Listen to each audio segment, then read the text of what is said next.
Bonjour les amis, j'espère que vous allez bien. Le sujet de notre présentation aujourd'hui est intitulé Le pouvoir des mots. Quel pouvoir le mot et le langage ont-ils réellement sur notre cerveau et notre pensée? Commençons tout d'abord par une introduction et par la prologue de l'Évangile selon Jean. Il a dit: Au commencement était le Verbe, et le Verbe était avec Dieu, et le Verbe était Dieu. Le mot utilisé dans l'original grec était logos, c'est-à-dire la parole, le mot, mais aussi la raison, l'intelligence, racine du mot logique. Selon Aristote, l'homme est un animal possédant le logos. C'est parce que l'homme est un animal qui possède la raison, le mot qui bouleverse sa capacité non seulement de communiquer, mais aussi de penser, de raisonner. Quel pouvoir le mot et le langage ont-ils réellement sur notre cerveau et notre pensée? À quel point les mots que nous parlons, que nous choisissons, les mots qui sont disponibles dans notre langue affectent notre pensée, mais aussi peut-être notre perception. C'est quoi le plan de la présentation? Dans notre présentation, on va évoquer les sujets suivants. On va commencer par la présentation de la thèse de Sapir-Whorf et le problème des liens entre langage et pensée, les multiples questions qui ont été ouvertes. Quelles sont les nombreuses variantes de l'hypothèse de Sapir-Whorf? C'est quoi l'origine des effets de langue? Il y en a au moins trois hypothèses. Est-ce que la quantité des phrases entendues modèle-t-elle réellement les réseaux cérébraux du langage? Est-ce que la langue est un amplificateur de préjugés? C'est quoi l'effet placebo? Les langues et les cultures diffèrent-elles sur le plan attentionnel? On va voir par la suite le langage comme un outil supplémentaire pour la pensée, pour finir par une conclusion et une bibliographie. Commençons tout d'abord par la présentation de la thèse de Sapir-Whorf. Edward Sapir est un anthropologue et linguiste américain. Il a dit dans sa thèse: les êtres humains ne vivent pas seulement dans le monde objectif, ni seulement dans le monde des activités sociales, tant qu'on les entend d'ordinaire, mais ils sont à la merci de la langue particulière, qui est devenue le moyen d'expression dans leur société. Benjamin Lee Whorf, qui est un linguiste américain et qui est l'élève de Sapir, il a dit dans sa thèse: le système linguistique de chaque langue n'est pas seulement un instrument de reproduction servant à vocaliser des idées, mais il est lui-même formateur d'idées. La formulation d'idées n'est pas un processus indépendant, strictement rationnel, au sens ancien du terme, mais fait partie d'une grammaire particulière et diffère d'une grammaire à une autre, dans des proportions plus ou moins grandes. Nous découpons la nature selon les tracés que notre langue a dessinés sur elle. Nous ne découvrons pas des catégories et des types que nous isolons à partir du monde de phénomènes parce qu'elles se trouveraient sous le nez de tous observateurs. Au contraire, le monde se présente à nous sous la forme d'un flux kaléidoscopique d'impressions qui doit être organisé, c'est-à-dire en grande partie par nos systèmes linguistiques mentaux. Nous sommes ainsi confrontés à un nouveau principe de relativité, selon lequel les mêmes preuves physiques ne conduisent pas tous les observateurs à la même image de l'univers, à moins que leurs ressources linguistiques ne soient similaires, ou puissent être ajustées de quelque manière. C'est une thèse qui divise profondément les sciences cognitives contemporaines. Pour certains chercheurs, le langage façonne ou restructure la pensée. Les mots que nous utilisons ont un effet déterminant sur notre manière de conceptualiser et d'interagir avec notre environnement. Version forte de l'hypothèse de Whorf. Pour d'autres, l'influence du langage sur le processus non-verbaux et universel que nous partageons tous, à d'infimes variations près. Leland Gletman, par exemple, soutient que les structures linguistiques n'ont d'influence que quand le locuteur choisit d'adopter une stratégie verbale. La langue influence le traitement linguistique. Dans le langage instinct, Steven Pinker reprend la thèse de Jerry Fodor, selon laquelle il existe un langage de la pensée, bien différent du langage que nous utilisons pour communiquer. Selon cette hypothèse, on ne pense pas en français ou en russe, mais dans un langage interne, abstraits. Et c'est seulement au moment de communiquer que les mots exercent une influence. De multiples questions restent ouvertes concernant le problème des liens entre langage et pensée. L'une des grandes questions sont les suivantes. Quelles sont les relations entre pensée et faculté de langage? Y a-t-il des pensées que nous ne pourrions pas penser si nous n'avions pas des mots pour le dire? Quelles sont les conséquences des différences entre les langues? Est-ce que le fait d'appartenir à une culture ayant une langue pas suffisamment riche, elle peut avoir un impact sur nos pensées? La pensée est-elle universelle, quelle que soit la culture et la langue? Ou au contraire, la pensée varie-t-elle radicalement d'une société humaine à l'autre? Si oui, est-ce bien la langue qui a un effet causal, ou bien est-ce la culture tout entière qui diffère? La langue que nous parlons, les mots que nous connaissons, exercent-ils leurs effets uniquement dans la sphère linguistique, ou bien le langage influence-t-il la perception, la catégorisation, la représentation des concepts? Si oui, quels en sont les mécanismes? Quelles sont les nombreuses variantes de l'hypothèse de Sapir-Whorf? Il y en a au moins deux variantes. Première variante, différents niveaux de traitement du langage sont sujets à des variations interlangues. Il y en a trois niveaux. Premièrement, niveau phonologique, nous n'entendons pas les mêmes sons. Deuxièmement, niveau syntaxique, l'ordre du mot varie entre les langues, head first versus head last. Il y a aussi au niveau lexical, certains mots n'existent pas dans certaines langues. Exemple des systèmes de parenté en chinois. Les Chinois utilisent des noms complètement différents pour des parents, que nous appelons du même nom en français. Par exemple, frère plus âgé que moi, frère plus jeune que moi, grand-père ou grand-mère du côté du père, ou du côté de la mère. En chinois, il y a 5 sortes d'oncles, selon qu'ils sont du côté du père ou de la mère, plus âgés ou plus jeunes, et de la même famille génétique ou rattachés par le mariage, un peu comme sœur versus belle-sœur. Par contre, le terme français belle-sœur ne distingue pas la sœur de ma femme et la femme de mon frère, ou encore la femme du frère de ma femme. Cela nous empêche-t-il de penser ces distinctions, ou au moins le rend plus difficile?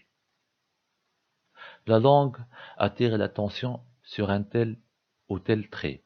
Les Chinois sont obligés de faire attention à l'âge, par exemple.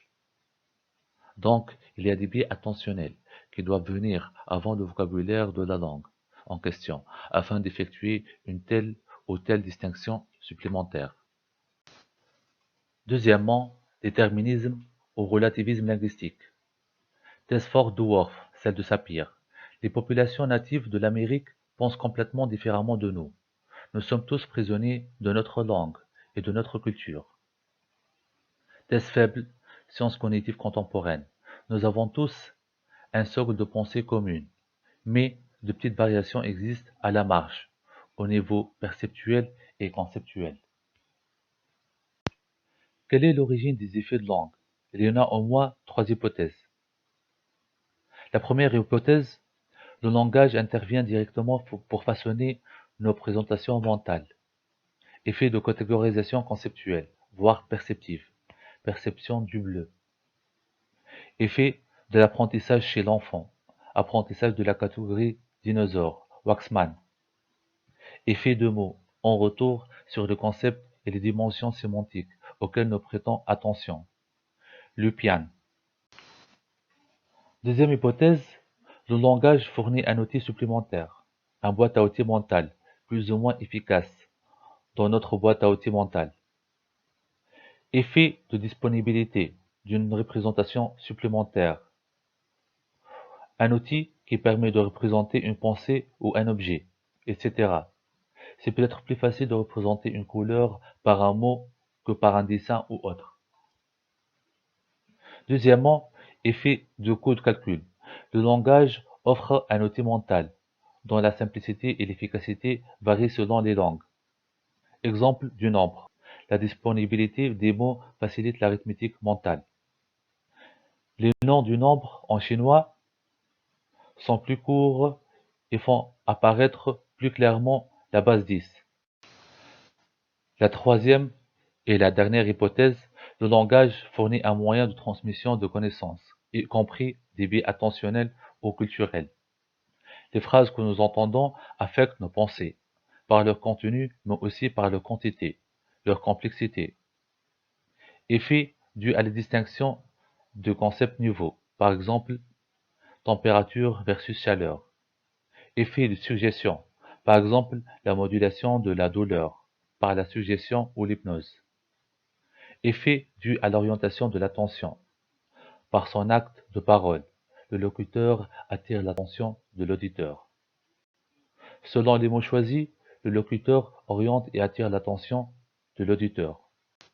Maintenant, on va voir si la quantité de phrases entendues module-t-elle les réseaux cérébraux du langage ou pas.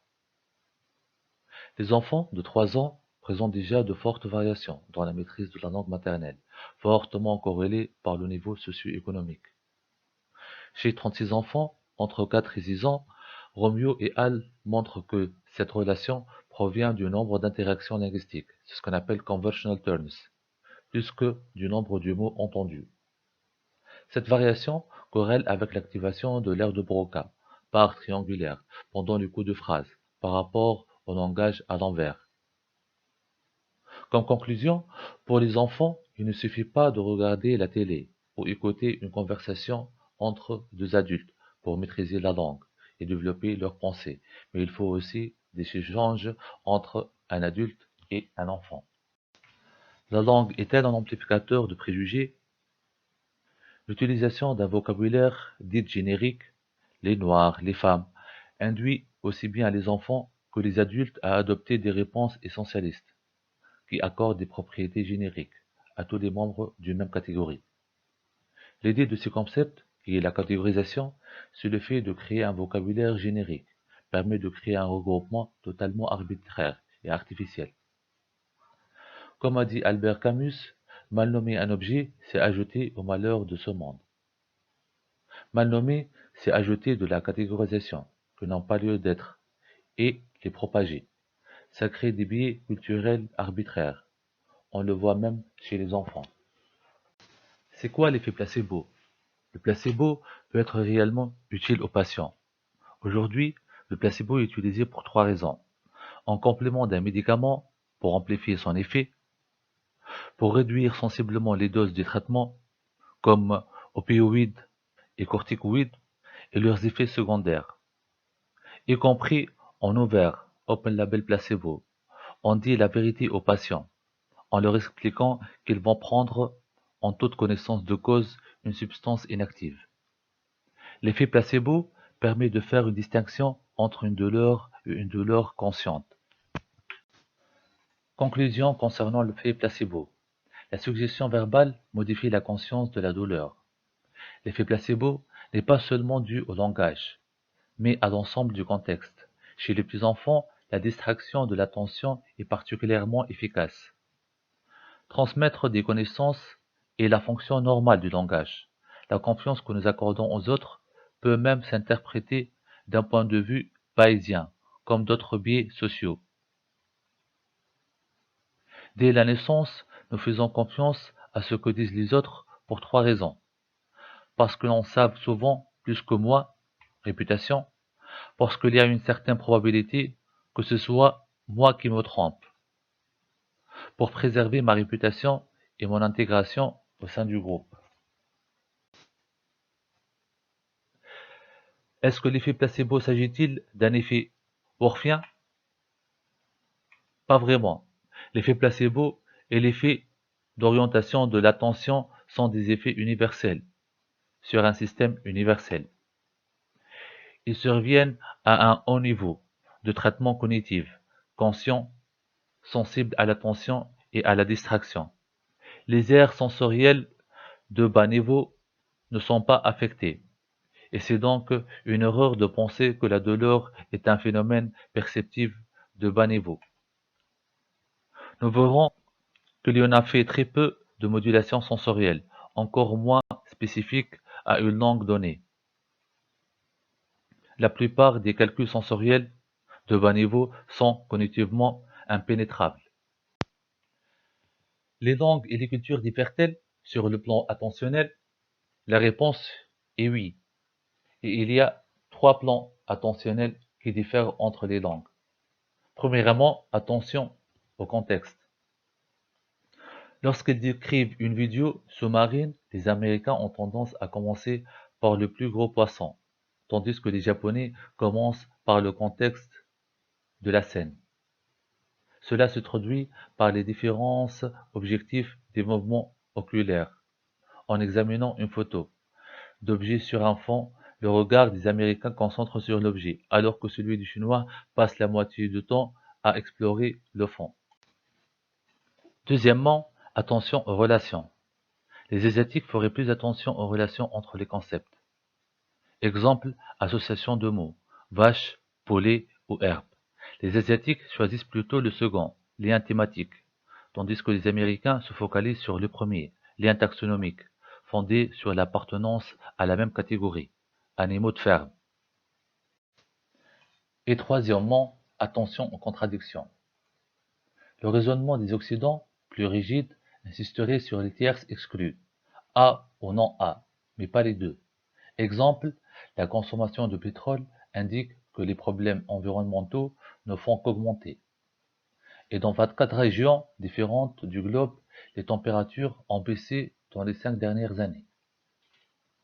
Tâche de jugement de plausibilité, avec jugement soit d'une seule de ces phrases, soit les deux ensemble. Lorsqu'elles sont présentées en isolation, ces phrases sont jugées de façon identique par des adultes américains ou chinois. L'une est jugée plus plausible que l'autre. Lorsque les phrases sont présentées ensemble, les Occidents ont tendance à augmenter la plausibilité de la plus plausible et à diminuer celle de moins plausible, non-contradiction. Les Chinois, à l'inverse, augmentent la plausibilité du moins plausible, une approche plus dialectique. Embarrassing contradiction.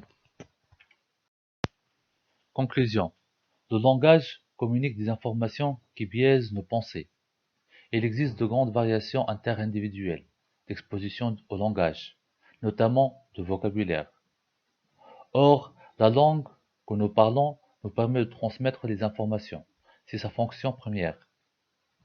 D'ailleurs, la langue n'est souvent que le reflet de différences culturelles plus importantes encore. La transmission linguistique propage de nombreux éléments universels, communs à toutes les cultures. Des informations propres à chaque culture. Des biais cognitifs, par exemple de genre. Des convictions personnelles, qui à leur tour altèrent notre attention et l'alignent avec celle des autres. Ces effets ne sont pas aussi radicaux que Benjamin Wolf nous l'envisageait. Sauf dans des cas marginaux, on ne peut pas dire que nous percevons le monde très différemment, selon la langue que nous parlons. Les effets d'hypnose ou de placebo affectent des niveaux fortement dépendants de l'attention. L'exemple des illusions visuelles montre que les niveaux les plus bas de la perception restent largement inchangés, impénétrables. Maintenant, on va présenter le langage comme un outil supplémentaire pour la pensée. Andy Clark, à la suite de Farag, défend l'idée de l'expression de la pensée sous la forme d'un langage, même interne, permet sa manipulation explicite. Il a dit: la formulation linguistique rend des pensées complexes accessibles au processus d'attention mentale, ce qui permet de les soumettre à une variété d'autres opérations. Cela nous permet par exemple d'isoler différents éléments d'une pensée complexe afin de les examiner tour à tour, de stabiliser des idées très abstraites en mémoire de travail, et d'inspecter et de critiquer notre propre raisonnement. Le langage est donc un outil mental, au même titre que les règles à calcul, le sextant ou le compas. La question demeure de savoir s'il existe des processus de pensée auxquels nous n'aurions aucun accès en absence de langage. Est-ce que c'est un outil supplémentaire ou un outil indispensable? À la suite de Dennett, Andy Clark va jusqu'à proposer qu'une partie de la conscience humaine, celle qui concerne notre capacité d'introspection, résulte de la faculté de langage. Il a dit: il se peut que ce soit le langage public qui soit responsable d'un ensemble de traits distinctifs de la pensée humaine, notre capacité de disposer d'une dynamique de second ordre. Je veux dire par là un groupe de compétences puissantes qui impliquent l'auto-évaluation, l'autocritique et la capacité de trouver des solutions finement ajustées. Un exemple serait la capacité de reconnaître un défaut dans notre plan ou notre argument et d'y dédier des efforts cognitifs supplémentaires afin d'y remédier. Dans tous ces cas, nous sommes effectivement en train de penser à nos propres profils cognitifs ou nos pensées particulières. La pensée réfléchie serait nécessairement une pensée linguistique. Maintenant, nous arrivons à la fin et à la conclusion. La pensée est invisible, et tant qu'elle n'est pas exprimée extérieurement, tant qu'elle reste à l'intérieur. Elle nous échappe. Le langage, la développant et la faisant passer de l'état pensée à celui d'image, reflète la pensée comme en un miroir, et ainsi la pensée est objet. Elle se fixe et elle est rappelée. Dans cet écran, vous allez trouver la bibliographie et les différentes sources sur lesquelles je me suis basé pour préparer ce contenu.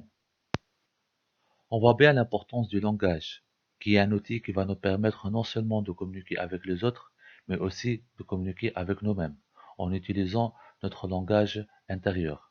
Cela va nous permettre de mieux connaître notre schéma de pensée et de le corriger et le soigner en cas où il est basé sur des pensées et des idées erronées. C'est ce qu'on appelle la thérapie cognitive dans la psychologie. Cela va nous permettre de mieux maîtriser notre soi et d'évoluer au niveau de notre prise de conscience. Voilà, j'espère que j'étais clair dans la présentation du pouvoir du langage et des mots. Je vous remercie pour votre attention et je vous souhaite une agréable journée. Bye bye.